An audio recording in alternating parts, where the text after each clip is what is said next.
Baiklah, anak-anakku sekalian, kita simak pengertian pinjam meminjam atau bisa disebut dengan ariyah.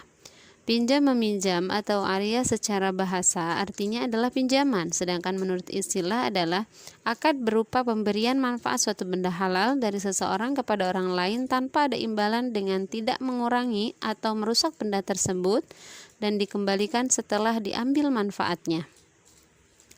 Kemudian dasar hukum ariyah atau ayat yang berhubungan dengan ariyah itu sendiri termaktub dalam Al-Quran surah Al-Ma'idah ayat 2. A'udzubillahi minasyaitonirrajim. Bismillahirrahmanirrahim. Wa ta'awanu 'alal birri wat taqwa wa la ta'awanu 'alal itsmi wal 'udwan. Yang artinya, tolong menolonglah kalian dalam hal kebaikan dan ketakwaan, dan janganlah kalian tolong-menolong dalam perbuatan dosa dan permusuhan.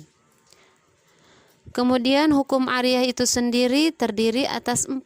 Yang pertama yaitu mubah atau boleh. Hukum asalnya yaitu dari pinjam meminjam, makanya hukum ini disebut dengan mubah.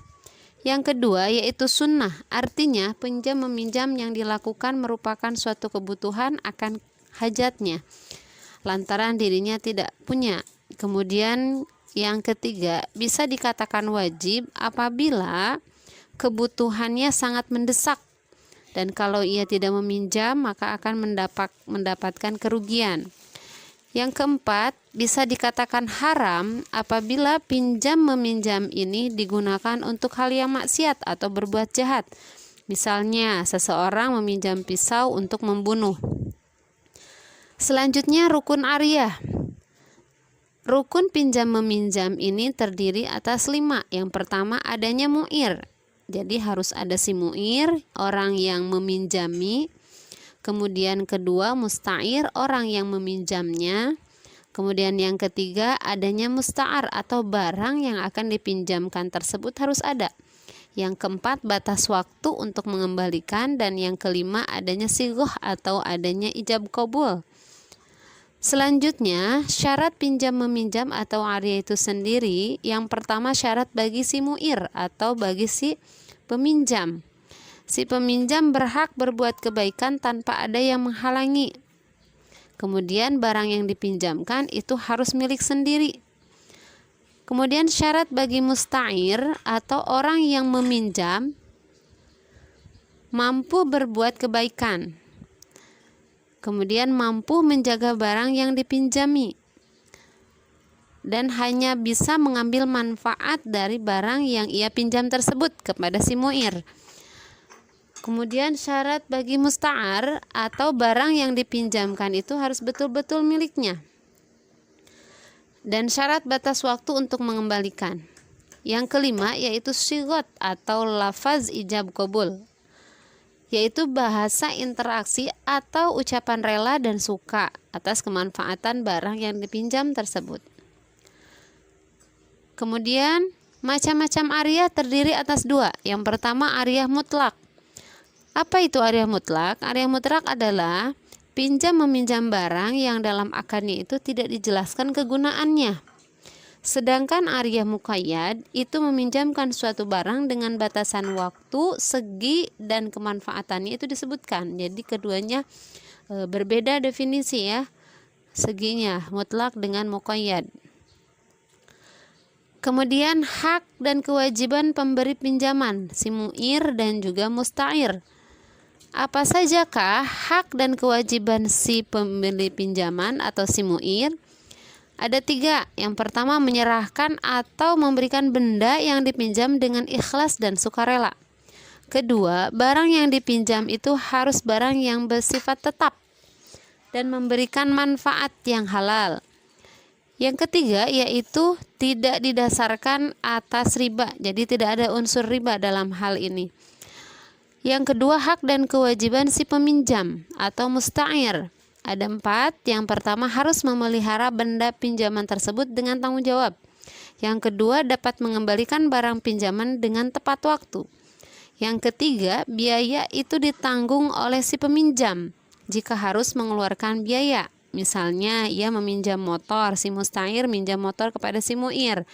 Nah, jika ia membutuhkan buat bensin, berarti si peminjamlah yang menanggung biaya tersebut.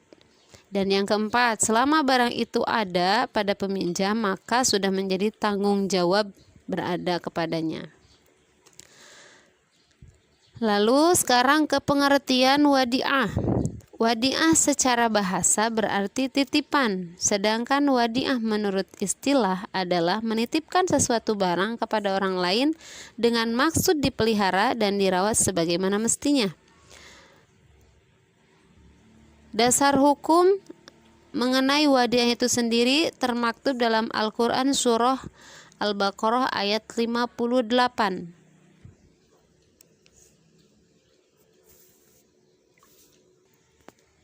A'udzu billahi minasyaitonir rajim. Bismillahirrahmanirrahim. Wa idh qulna dkhulu hadhil qaryata fakulu minha haitsu syi'tum ragadan wadkhulul baba sujada wa qulu hitatun naghfir lakum khatayakum wa sanazidul muhsinin. Rukun wadi'ah dan syarat-syarat wadi'ah. Yang pertama, rukun wadi'ah ada 4. 1. Orang yang menitipkan atau disebut dengan al-muaddi. Yang kedua,